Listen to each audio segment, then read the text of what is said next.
The world's opening back up, and I'm sure we all have a travel itch and want to get going somewhere, but not everywhere in the world is as open as some places. There are places that are requiring quarantines once you arrive. They want you to have some kind of negative COVID test, and many places are even requiring proof of vaccination. However, there are some places in the world that are totally open, totally free for you to come in without any kind of quarantine or test or vaccination. So let's dive into those places right now. So I found a New York Times article that lays out a lot of the countries that are open to US travelers right now, but even in that article there's still a lot of them that include quarantines or tests or something like that. So let's run through this article and see where we can actually go without any of that.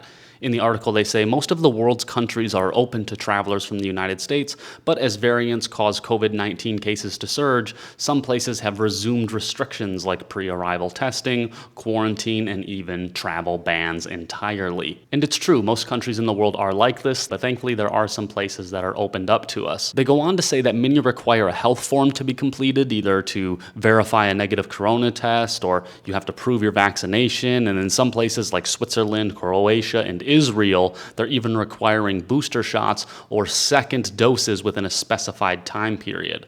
Furthermore, people who have recently visited or traveled through countries with high numbers of COVID-19 cases may be denied entry or subject to additional restrictions. So this obviously makes travel really cumbersome right now. You might not want to go get a pre-arrival test, you might not want to get a vaccination, or you might not want to be quarantined. I personally hate being quarantined. It happened to me in Colombia. I don't want it to happen again, but that's going to be the first country on our list of countries that are currently open with no restrictions to US travelers. They've switched it up really well, so let's see what they're offering right now. Colombia has completely changed its tune. I think they kind of learned their lesson. They lost a lot of tourism. A lot of people in their country were struggling. They don't have the same kind of social nets that we have in the United States, for example. So a lot of people were really, really hurt by all of the lockdowns, and thankfully Colombia has now switched up their policies. So the international flights have totally resumed. You can get into Colombia, you can get out of Colombia, no problem. They don't require any kind of COVID test,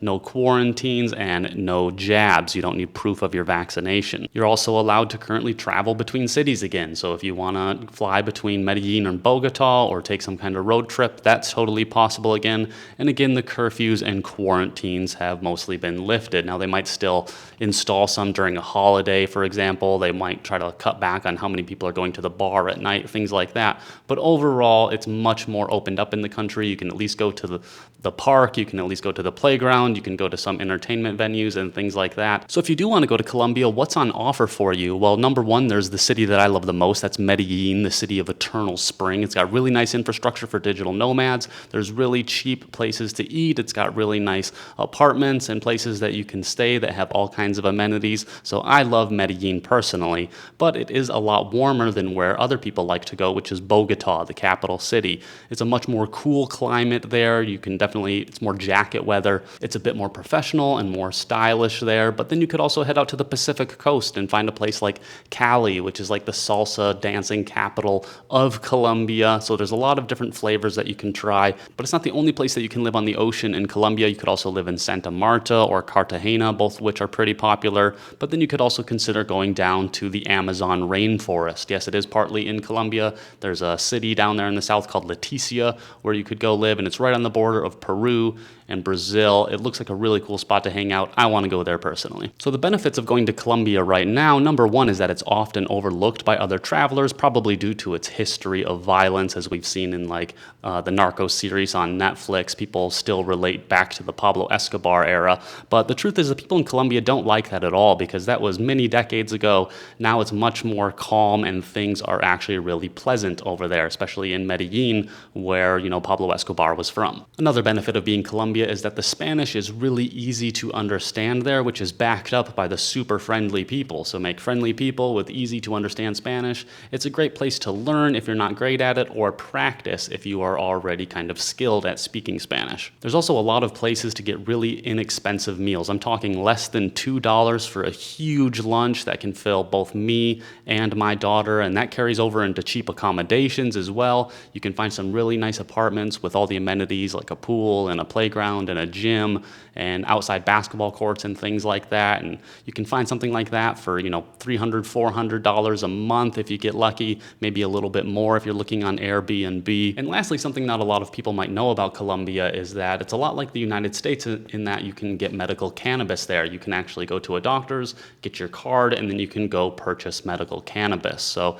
it's really opened up in that sense, kind of a free country. They don't have a lot of restrictions on what you can do personally. You could even go beyond the medical cannabis, and you could easily find someone down there to treat you to an ayahuasca experience. And there's just a lot of things that you can do down in Colombia that even in the United States are still verboten. The second country that we're going to look at that doesn't have any kind of testing requirements or quarantines or proof of vaccination is Costa Rica. So one thing they do require you to have is medical insurance that covers COVID. They don't want you coming there unvaccinated, getting sick, and then having to get into their health program and then not pay your bills. So they do want you to be able to cover the costs should you get sick. But it's super easy to get into the country, just walk right in, and then what can you find there? Well, Costa Rica is one of the most eco-friendly nations on earth. They use something like 99% renewable energy in their country right now. A lot of that comes from hydropower. And once you're in the country, there's a lot of different places to live. You could spend time in San Jose. I lived there for 4 months. It's the capital city. It's an interesting city, but it's not the coolest one. I much prefer Medellin in Colombia, for example. And if I'm going to live in Costa Rica, I'm probably going to move out to one of the oceans. Now, on the Caribbean side, you can find places like Limon and Puerto Viejo. These places have a very Caribbean vibe. It's really cool and laid back over there. Lots of good jerk chicken and stuff like that. Really good food. On the other hand, you could go to the Pacific side in the north and hit up the Guanacaste Peninsula. It's one of my favorite places in Costa Rica because there's so much to do there. Some of the nicest beaches in the world. You can go swim with bioluminescence. You can go hang out in really calm beaches, or you can go out to some really cool surfing beaches like Tamarindo, where I learned how to surf. If you don't want to live near the oceans like I usually like to, there's lots of places more inland like Monteverde. It's one of the places in the world with the most extreme range of biodiversity, from butterflies to birds to lizards. Really cool place. There's also a lot of volcanoes and hot springs and things like that you can check out. So Costa Rica is a really cool place, and obviously that shouldn't come as a surprise. That's why it's so popular with many people. And if you're going to go to Costa Rica right now, there's some ups and downs to it. For example, there's a lot of English speakers there, so it's going to be really easy to communicate with people compared to some other Spanish-speaking countries like Colombia, for example, where you won't find many English speakers. But there is a higher cost of living there, of course. You have more people coming in, more people looking for those English speakers, and so the costs kind of go up to spend time there. There's also a lot of comforts of home. For example, there's KFCs, there's lots of international bars, even sports bars where they're playing like American sports and things like that. So let's move into the ocean and talk about another country that is open without any kind of vaccinations or tests or quarantines right now, and that's the Dominican Republic.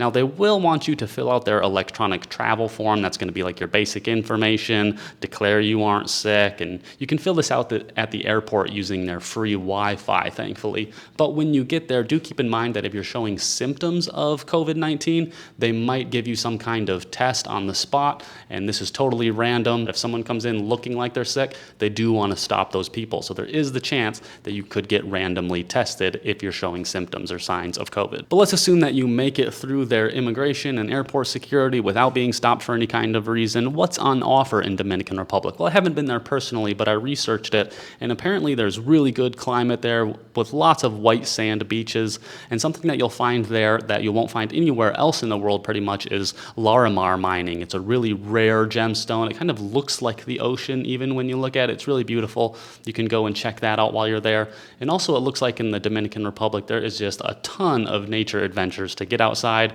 and go check out waterfalls and freshwater natural holes and things like that. Lots of cool stuff to look at in the Dominican Republic. And the fourth place we're going to talk about that doesn't have any tests or quarantines or jabs or anything like that required to get in is Mexico. Now, this is the easiest place for North Americans to travel. Obviously, it's real close to home. The flights are no more than a few hours long, and you can enter in on a tourist visa that will grant you up to 180 days. Now, right now, Mexico is using a light system for their regions that lets you know green, orange, red, how many restrictions are in place in this area, and the As the color moves closer to red, there's more restrictions. Once it's green, the restrictions are lifted. So I'm down in Quintana Roo. I'm on the island of Cozumel, and we recently moved from, I think, orange into the green light.